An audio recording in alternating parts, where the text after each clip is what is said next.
elecciones. Tienes que aceptar esa realidad. ¿Qué es lo que falta?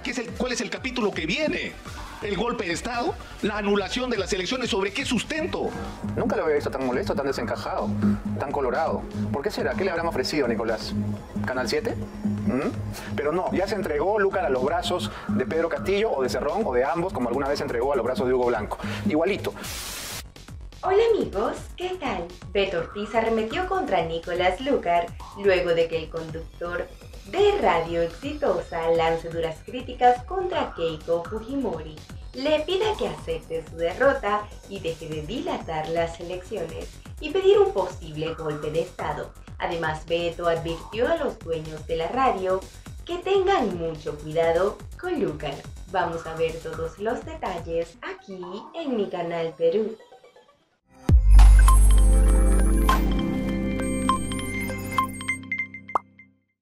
Quien se lleva el sombrero de oro, ¿no es cierto?, es Nicolás Lúcar, que además le queda fantástico porque parece un cuatrero, ¿no? Parece un personaje de una película mexicana de los años 50. El sombrero no se lo quitó más. Parecía, después del debate, que medio que había reculado, ¿no?, que se había preocupado por las cifras o qué sé yo. Pero no, ya se entregó Lúcar a los brazos de Pedro Castillo o de Cerrón o de ambos, como alguna vez se entregó a los brazos de Hugo Blanco. Igualito. Y entonces hoy ha salido con una arenga realmente fantástica. Yo quiero que ustedes escuchen una parte, por favor, porque es imperdible. Adelante.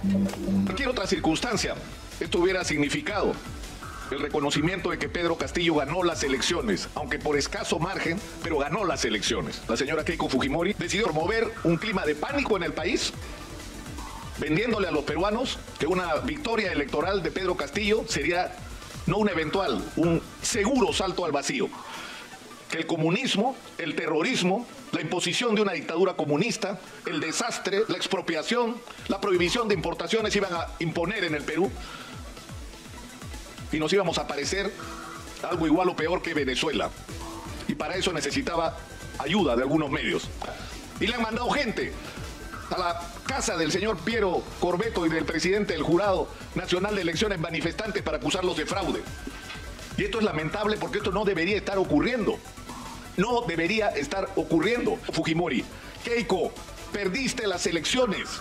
Tienes que aceptar esa realidad. ¿Qué es lo que falta? ¿Cuál es el capítulo que viene?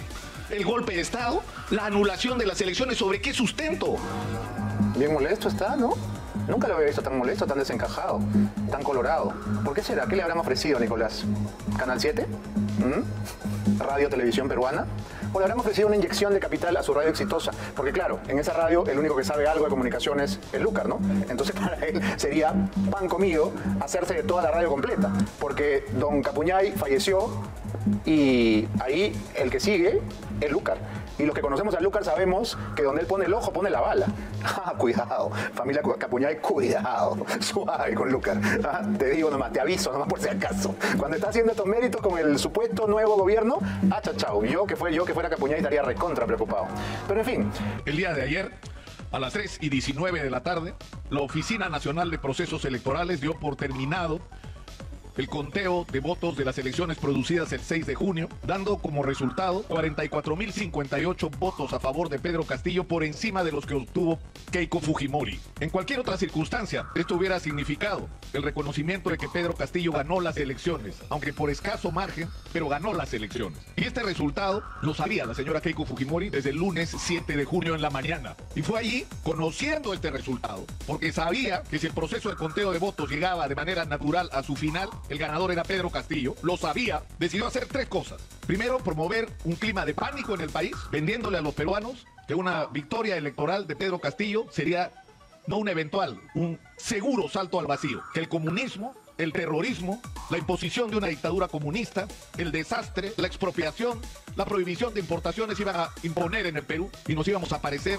algo igual o peor que Venezuela. Y para eso necesitaba ayuda de algunos medios. En segundo lugar, del brazo con estos medios, vender la idea de que en el Perú había ocurrido un fraude electoral. Pero en tercer lugar, necesitaban algún argumento práctico, concreto, y eso fue el de las nulidades. Y por eso, en concertación, y habría que preguntarse a qué precio, un ejército de abogados, de los más importantes estudios de abogados y de los más caros del Perú, salieron a recorrer el país a meter recursos de nulidad para lograr anularle votos a Pedro Castillo para revertir esta situación que hemos conocido todos los peruanos ayer, pero que Keiko sabía desde el lunes 7, por la información de su personero. Este comportamiento, hay que decirlo con claridad, ha sido absolutamente irresponsable. Todos los organismos de supervisión internacional, todos los observadores nacionales y extranjeros, han dicho de manera unánime de que no hay en el Perú ninguna evidencia de que haya ocurrido un fraude electoral.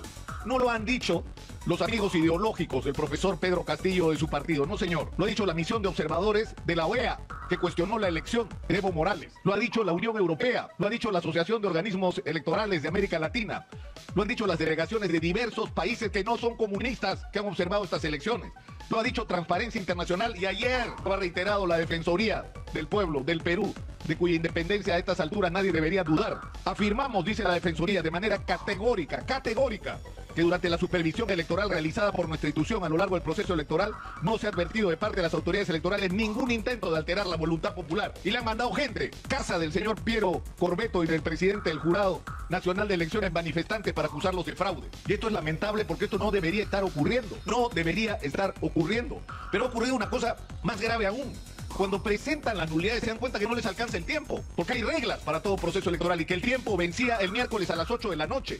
Y en una vergonzosa complicidad con un miembro del Jurado Nacional de Elecciones, algo que no se hace ni en los campeonatos de fulbito de los barrios, cambiar las reglas de juego cuando el partido o el campeonato ya empezó. Y eso es lo que pretendieron hacer el viernes de la semana pasada, cambiar las reglas de juego de la presentación de las nulidades para que entraran las nulidades de los abogados que estaban trabajando para Keiko Fujimori, porque sabían que no les alcanzaba el tiempo.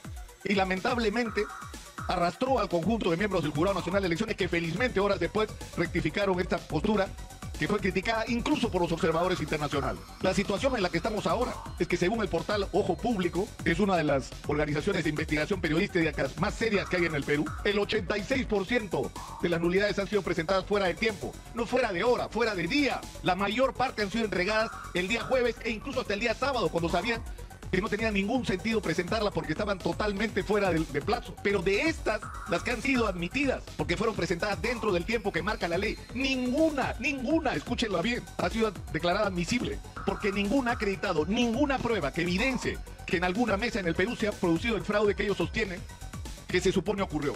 Estamos ante una situación muy grave, donde yo entiendo perfectamente la angustia de un sector importante de peruanos, que es prácticamente medio país, que tiene miedo que la elección del profesor Pedro Castillo termine en un desastre económico y social para el Perú, y político. Los entiendo perfectamente. Pero en este contexto, no solamente cabe una responsabilidad del profesor Pedro Castillo, que tiene que saber que la mitad del país votó en contra de él, y que por lo tanto tiene que gobernar para todos los peruanos, y que no el 28 de julio, hoy tiene que dar señales claras de distanciamiento con las posturas, las actitudes de Vladimir Cerrón y de cualquier sombra de sospecha con respecto a vínculos de alguno de los miembros, inclusive congresistas electos de Perú Libre, con el terrorismo o con procesos asociados a estos movimientos, sino dar señales y sobre todo claras de que su gobierno va a ser un gobierno responsable desde el punto de vista económico y de consenso y de concierto con las otras fuerzas. Donde hay que producir cambios, por supuesto que sí, pero que tienen que ser hechos con la mayor responsabilidad para no perder lo de bueno que tenemos hoy en el Perú. Pero acá también hay, y sobre todo, una responsabilidad de la señora Keiko Fujimori. Keiko, perdiste las elecciones, tienes que aceptar esa realidad. ¿Qué es lo que falta? ¿Cuál es el capítulo que viene? ¿El golpe de Estado? ¿La anulación de las elecciones? ¿Sobre qué sustento? ¿Sobre el argumento de que perdiste y que si Castillo gana nos vamos a caer por el abismo del comunismo? Ese es el argumento. No tiene nada que ver con lo que son las reglas de juego de la democracia. Y yo creo que este es un momento donde se pone a prueba la calidad de los líderes que pretenden conducir los destinos de la nación. Pedro Castillo, con un mensaje claro de lo que sería un eventual gobierno suyo, y Keiko Fujimori, aceptando su realidad. Perdiste, Keiko. ¿Y tú qué opinas sobre las declaraciones de Beto Ortiz? Déjame saber tu opinión en la cajita de comentarios. Muchas gracias por ver este video. Si te gustó, dale like y suscríbete al canal. Nos vemos en la próxima. Chao, chao.